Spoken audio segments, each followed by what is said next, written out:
The media keep reporting on the media. Have you noticed that? The media keep reporting about themselves. And CNN keeps reporting about Fox and Hannity, and the media keep talking about how the media feel like the media are under attack. You know, the media, generally speaking, there are exceptions, but there are exceptions to everything. The media, generally speaking, they're commentators. They trash Trump supporters. Before that, they trash the Tea Party.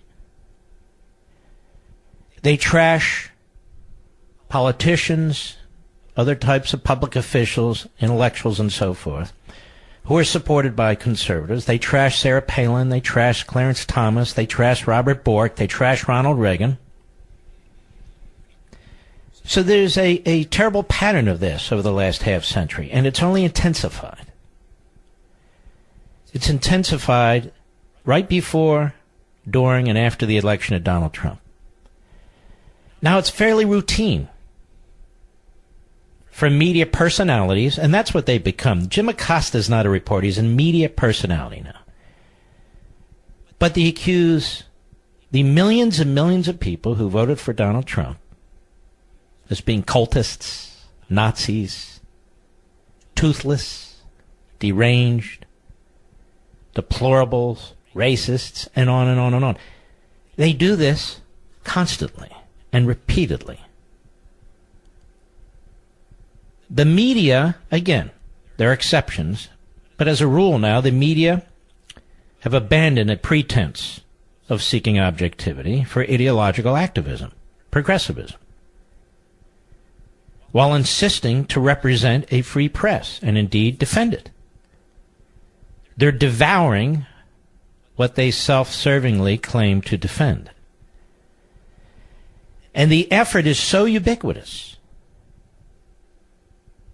and the drumbeat daily, that the bastardization of the entire enterprise is obvious because you can't miss it if you watch TV or if you read newspapers or the equivalent websites.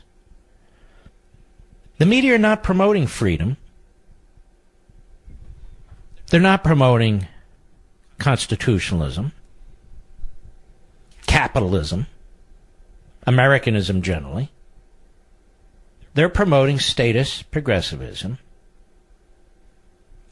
and they're political and intellectual advocates. And we're noticing. The Tampa audience the other day wasn't violent. Wasn't like Antifa or Black Lives Matter. They weren't attacking police officers or security officials. They didn't jump the guardrail.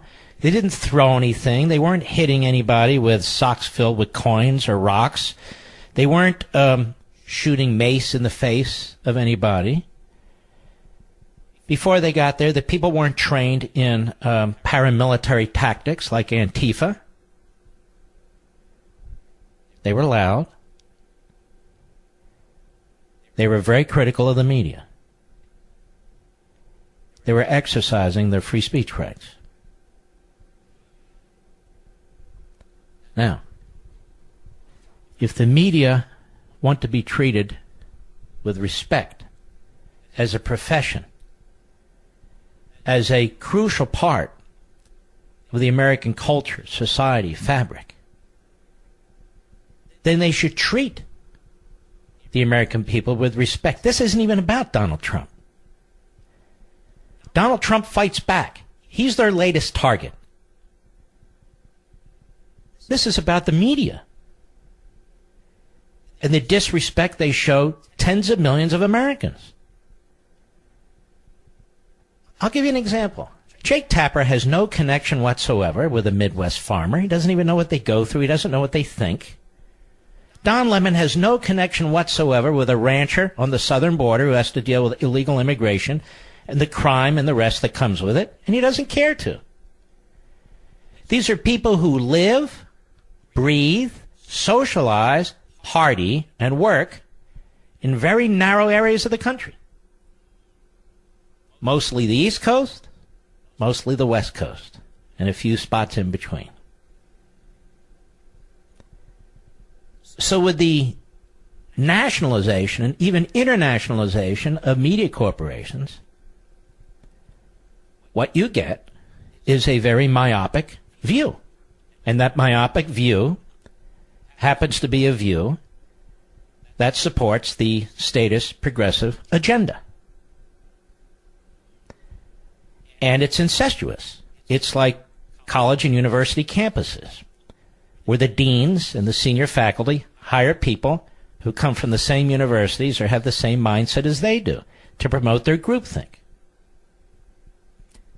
It is dangerous for a conservative on our college campuses. It is not dangerous for a leftist of any sort on our college campuses. It is dangerous to be an outspoken Trump supporter when you are surrounded by a mob, as in San Jose, as in Chicago, as on the Hollywood Walk of Stars, as in scores of other places. It is dangerous to be the third-ranking Republican in the House of Representatives, to be playing baseball on a public field in Alexandria, Virginia. Very dangerous. The media in this country are under no threat. There may be a kook out there. I've got threats all the time. There may be a kook out there. But the violence of the 1960s, as an example, was the anti-war violence. Bill Ayers, Bernardine Dorn. Very violent. And, of course, they were friends of Barack Obama. The violence that occurs today is almost exclusively of the left. Oh, the Klan and the neo-Nazis, yes, but they have no place within the Republican Party. Matter of fact, the Klan was born of the Democrat Party, wasn't it? The problem is that the media will not address its own unprofessionalism. The media will not police itself. We're not talking about censorship. We're talking about having serious, professional, qualified individuals presenting the news. I'm not talking about opinion makers and that sort of thing. I'm talking about news. And what I'm seeing more and more is very, very young people who are brought in by these networks who have no serious understanding of what their role is. They all think everything's Watergate, and they all think they're Woodward and Bernstein. Well, we know Bernstein is a fake, and Woodward's not far behind. They were just fed information from the deputy director of the FBI, Mark Felt, a thoroughly despicable human being, in my humble opinion. President Trump fights back. He has not called the press the enemy. He's called fake news the enemy. But even in this, the fake news wants you to believe he's calling all the news the enemy. I will say this. Fake news, as the president puts it, or the statist progressives, as I put it, they're undermining the country. They're undermining the ability of an administration to govern. Even while we're facing down nukes from North Korea, soon, potentially, Iran, advanced technological warfare from China and Russia, and other threats that face this country. They're making it difficult, very difficult, for this republic to function. That's not what the role of a free press is supposed to be. You know, the media, before our founding and during our founding, was very patriotic. Not all, but the vast majority sided with the revolutionaries. The pamphleteers and the handful of newspapers that existed. They were promoting liberty, representative government, limited taxes, commerce and trade, limited government. What do our media promote today? Do they promote Americanism today? No, they don't. They promote the ideology of the left. Now, the media, certain individuals in the media say that somebody's going to get hurt. So why don't they control themselves, become more professional, rather than smearing, character assassinating tens of millions of people in this country? Is it the objective of CNN and MSNBC and the New York Times and the Washington Post to play simply to their own subscribers and viewers? Because it clearly appears to be that case. It appears that we have media outlets that play to the base of political parties. And more appear to be communication divisions of these political parties. But they talk about threats. You know, ladies and gentlemen, people are dying every day in our inner cities. Mostly from gang violence. That's a threat. MS-13. That's a threat. Islamic terrorists. That's a threat. Men and women in law enforcement face threats every single day. Men and women in the military face threats every day. Not the media. Not the media. Not real threats. As I say, there can be nuts out there. We know there are nuts out there. Representative Scalise and two others were shot by one. But the media are picking fights with a big chunk of the American people because they reject them. They're not viewers, they're not subscribers, they're not readers of their particular outlets or their publication. And so, to claim that they represent the free press, they don't. They benefit from the free press. Let me repeat that. They don't represent a free press. They benefit from the free press. Nobody's threatening freedom of the press under the First Amendment except the left. When it comes to talk radio, when it comes to a company like Sinclair, when it comes to Fox, nobody's threatening the existence of CNN. Nobody's threatening the existence of MSNBC. They threaten themselves with their own behavior. Give you a perfect example. Now, this is in the editorial page, but in many of the modern media outlets, it is very difficult to distinguish between the news and editorial content.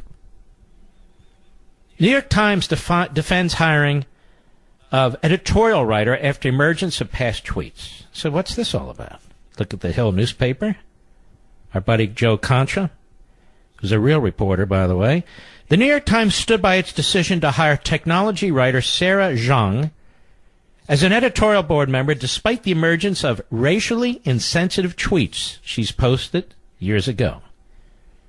She was hired by the Times on Wednesday, but the newspaper soon received strong backlash from social media and some conservative outlets after tweets emerged in which she made racially insensitive comments. Quote, "Oh man, it's kind of sick how much joy I get out of being cruel to old white men," Zhang, 49, said in a tweet from 2014 that has since been deleted. "Dumb ass effing white people marking up the internet with their opinions like dogs pissing on fire hydrants," quote unquote. Zhang said in another 2014 tweet, "The New York Times is free to hire whomever they want. This apparently is the best they can do." A third tweet posted by her in 2014 said, "Are white people genetically predisposed to burn faster in the sun, thus logically being only fit to live underground like groveling goblins?" Now, this is a sick woman. This is a racist. Of all the people the New York Times editorial board could hire, they hired her. And by the way, it's like Joy Reid. Not identical type of outrageous comments, but outrageous comments nonetheless. She's still at MSNBC, and we all know if this had been a conservative at Fox, they'd be gone. Been a conservative on talk radio, they'd be gone. The Times said in a statement today that it stood by its decision to hire her and had reviewed the writer's social media accounts prior to her hiring while calling the content of the tweets unacceptable. Obviously, they are acceptable. If this had been somebody who said that about black people, brown people, yellow people, Jewish people, you know it'd be over. but you can say it about Caucasians, and that's just the way it is. We hired Sarah Zhang because of the exceptional work she's done covering the internet and technology at a range of respected publications. The Times added that she, as a young Asian woman, had been the subject of frequent online harassment, and that for a period of time she responded to that harassment by imitating the rhetoric of her harassers. Now, this is what we call BS, an excuse. An excuse. She said, I engaged in what I thought of at the time of counter-trolling. While it was intended as satire. Satire? Is that the new cover-up word? I deeply regret that I mimicked the language of my harassers. Well, we can all mimic the language of our harassers. We can mimic the language of Antifa, Marxism, Black Lives Matter, the Klan, the Nazis, but we don't. But we don't. Now, this is a perfect example. Here's the New York Times, of a media outlet that is really aimed at providing information to a relative small fraction of the American population and has no respect whatsoever for the rest of it. And then when people object, people are in public, they see one of the reporters, they shout at them, not violently, don't attack them, don't hit them, don't throw anything. Then they resort to this saying, I don't believe we're in America. They're acting like they're Nazis. I know this may interest only some of you. I do know it. But I feel it should interest most of us. I feel it should when we look around the world and see what's going on here. As you know, I've been very critical of the New York Times. I pointed out time and again how it failed to cover the Holocaust. Now, even if you're not Jewish, or even if you're young and you're not sure what the Holocaust is, the fact that the New York Times was well aware of what the Holocaust was at the time it was taking place and took extraordinary steps to push it to the back pages really is something that no media outlet should ever be able to recover from. None. And the irony is some of the loudest voices attacking the president come from the pages of the New York Times.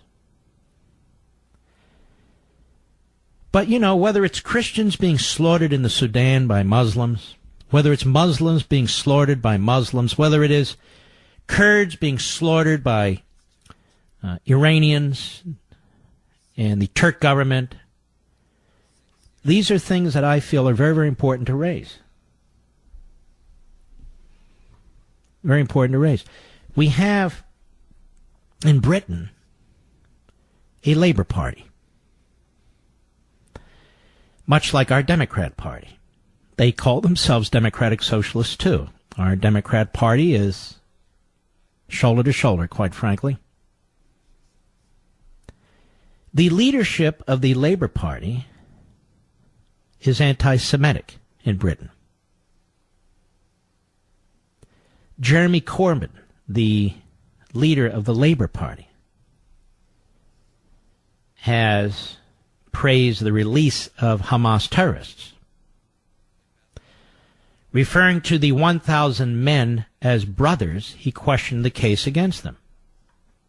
Now, this interview took place on Iranian Press TV channel 2012. The second shows, this is a news report I'm reading from the Daily Mail. The second shows him comparing those in Gaza to the siege of Leningrad by the Nazis. The anti-Semitism in the Labour Party is rampant. It's rampant. And he's not the only one. He's the leader of the Labour Party. In our own country, I know it's uncomfortable, but nonetheless, in our own country, this force, if you will, is growing within the party that's the Democrat Party. It's growing within the Democrat Party, and it's growing in the hard left of the Democrat Party. It's becoming ingrained. You have this 28-year-old, Alexandra, whatever her name is. You have her, Ocasio-Cortez. And she's into it.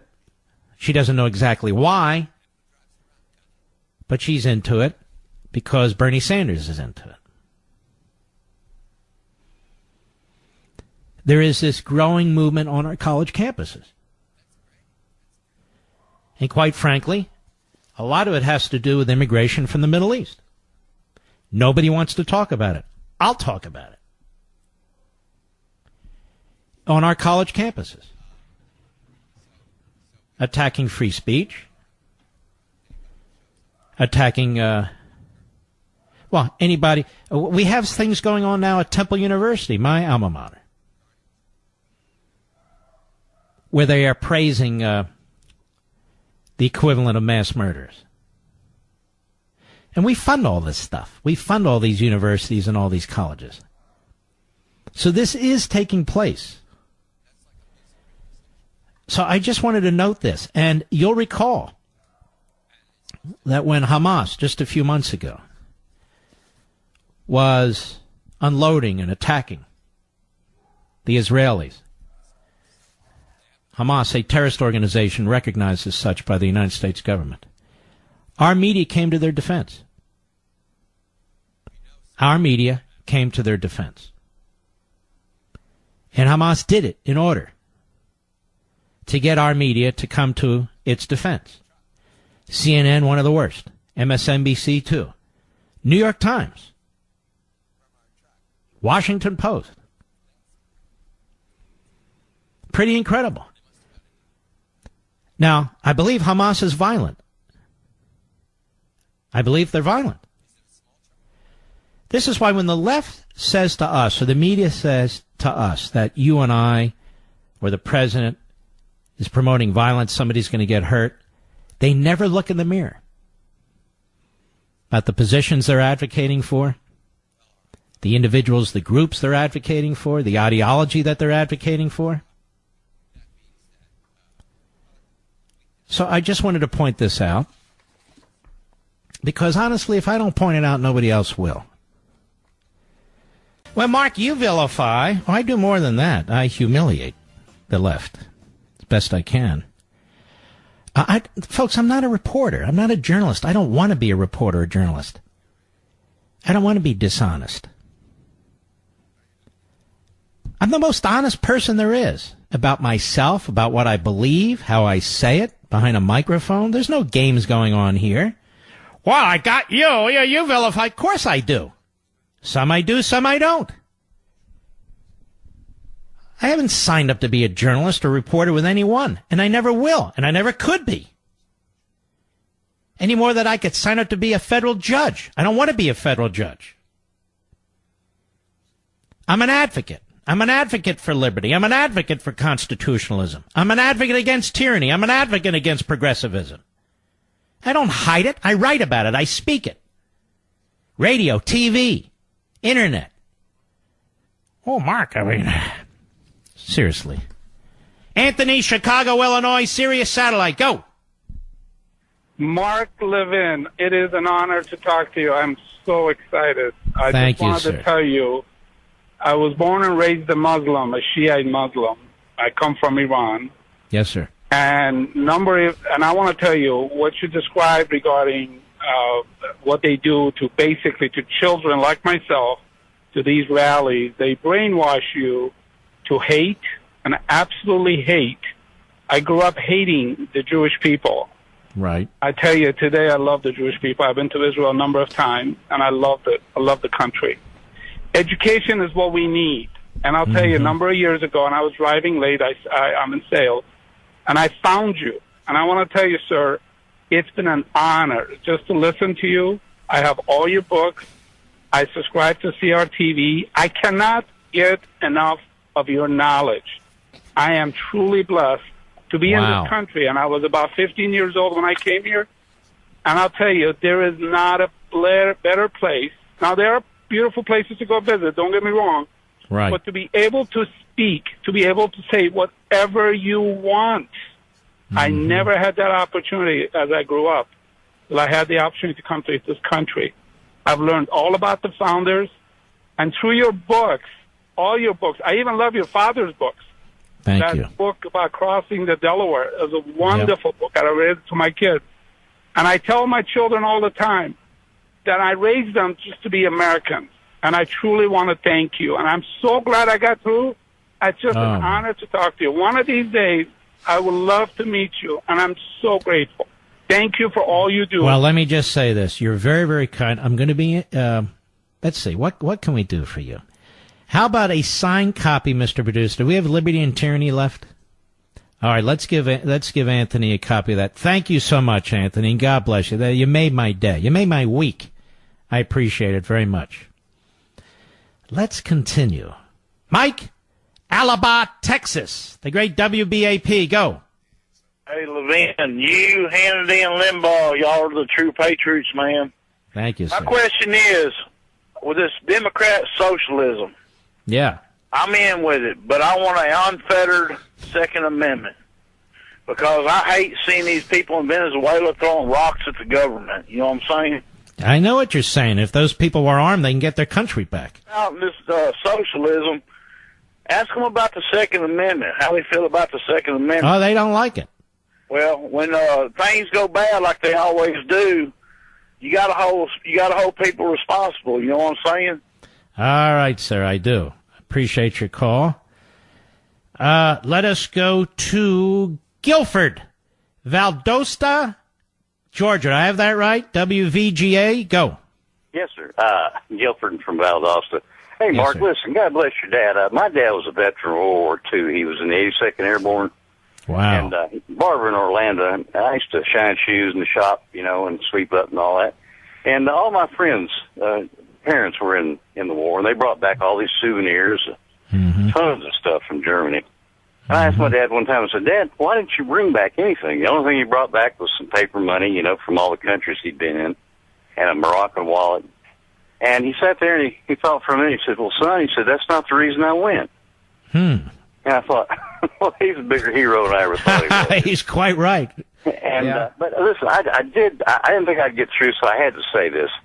I have to give a shout out to CNN Bismarck, Sarah Sanders. What a strong and admirable woman. She is spectacular.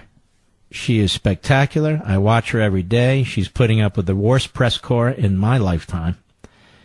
And she's a real pro. Sure, and she's sharp as can be, don't you think? Oh, yeah. Oh, my God. Well, listen, I'll tell you what. The boys down here in South Georgia have all said that we'd like to teach Mr. Costed some South Georgia manners. All right, be nice now, Guilford. I got to go, brother. Thank you for your call. Ladies and gentlemen, we salute our armed forces, police officers, firefighters, and emergency personnel.